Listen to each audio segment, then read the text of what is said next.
Ago in Wyoming's Medicine Bow Mountains, a tough band of explorers and fur trappers battled for survival. Men like John C. Fremont, Jim Bridger, and Jeremiah Johnson scratched and clawed their way through the wilderness.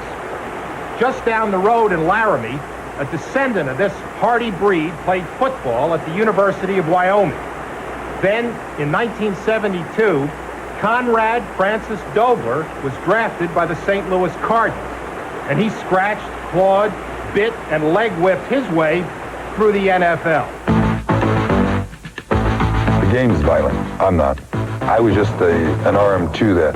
But it was nice to run into someone and hit him so hard. I used to call it a snot bubbler. That's when you hit him so hard, you just see that little bubble of snot come out of his nose there. He knew he was laid into.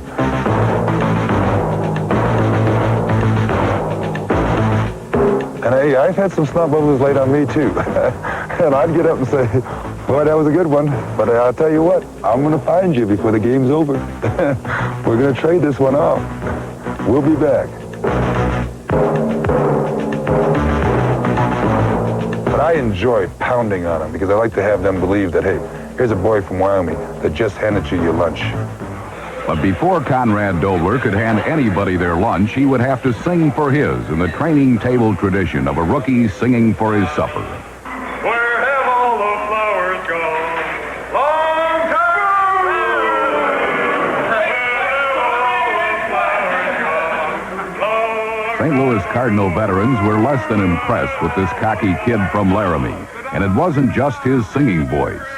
Conrad Dobler made more mistakes during his rookie training camp than any player I've ever seen. And Dobler kept jumping off sides, and he kept blowing plays. And we kept hearing how smart he was, that he had over a three-point average at Wyoming, and we didn't buy any of that. The day that Conrad Dobler got cut, Tom Banks and I went out and had a beer, and we just laughed. I mean, we were delighted that this guy was finally out of our hair. And then he was back in a couple weeks. And, of course, the rest is history. And I was determined, since they gave me the second opportunity to play for the St. Louis Cardinals, I wasn't going to let that happen again to me. That was one of the things that changed my philosophy on football, that they didn't really care whether I made it or not. That had to be from within. Hell, when I was at St. Louis Cardinals, I had to go home and take a nap. I had to get ready for the next day, because I knew there was going to be some more people I was going to have to fight. Conrad Dobler fought every day in practice for at least 3 years. I never saw anything like it. He fought every day, and he fought anybody that got in his way, and he did that until he developed into a good football player. And that's why the coaches kept me around, because I had the chutzpah, the intestinal fortitude, the guts, I had it in the eyes to go out there and to play, to compete, to win. And they liked that about me. And the thing is, I felt that I had to keep that type of aggressiveness there, because that's the thing that got me started.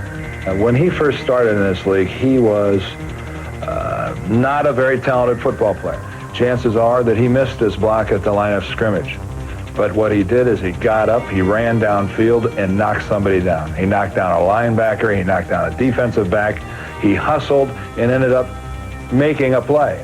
Then what happened is that over the years he really developed into a good football player.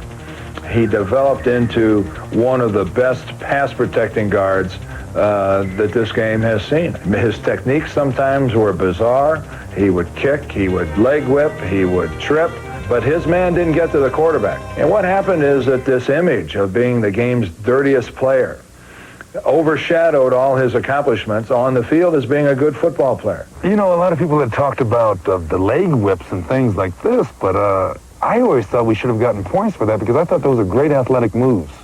But to be mobile and to be athletic like that, I think those were classical moves. But, you know, everyone accused me of this fighting stuff, but I've asked many people, if someone puts his fingers in your mouth in the field of combat, what are you going to do? One time we played the Cowboys in Dallas. Leroy Jordan put his hand up inside Conrad's face mask. Now, I don't know if it was to stroke his mustache or to conduct some sort of mayhem on Conrad's person. I don't know.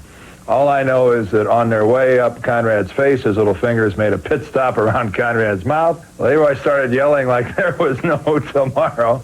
I don't know if I ever really broke rules. I think that I was a master at playing in the gray area of every rule ever made. I played in the gray areas, and I was the best at it. Well, let's be honest about it. Conrad Dobler was a self-styled and a factual dirty player. That was his way of compensating for a lack of some basic skills.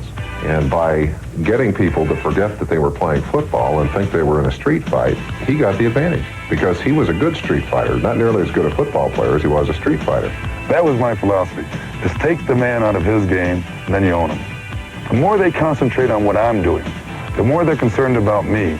They're not concentrating on the guy with the hoochie, the guy with the football. And as long as they're doing that, I don't even have to block the man. And I think Dobler's the only guy that ever really got me to a point where I was angry enough to take a swing. Looking back, I got right on his level when I did that and quit playing the kind of football that I could have controlled him with and started trying to play the kind of football he wanted to play.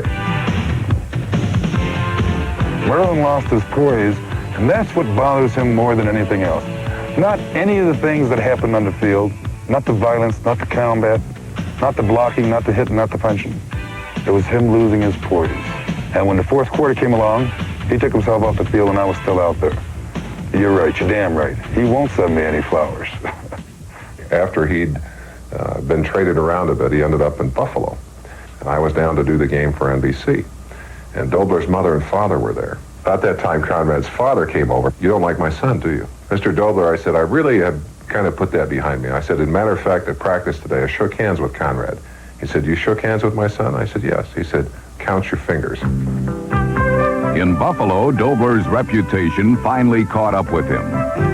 Officials took away the gray area in which he had flourished, and his career ended not as Conrad Dobler, three-time All-Pro, but simply the dirtiest player who ever lived. I think my only regret is that because of all this hype, because of all this good copy, people forget that, maybe I did have a little bit of talent. Maybe I did do something a little bit different. I was a survivor. I had talent. And I think they forget that I was a player of substance. I was the best at my position at one time.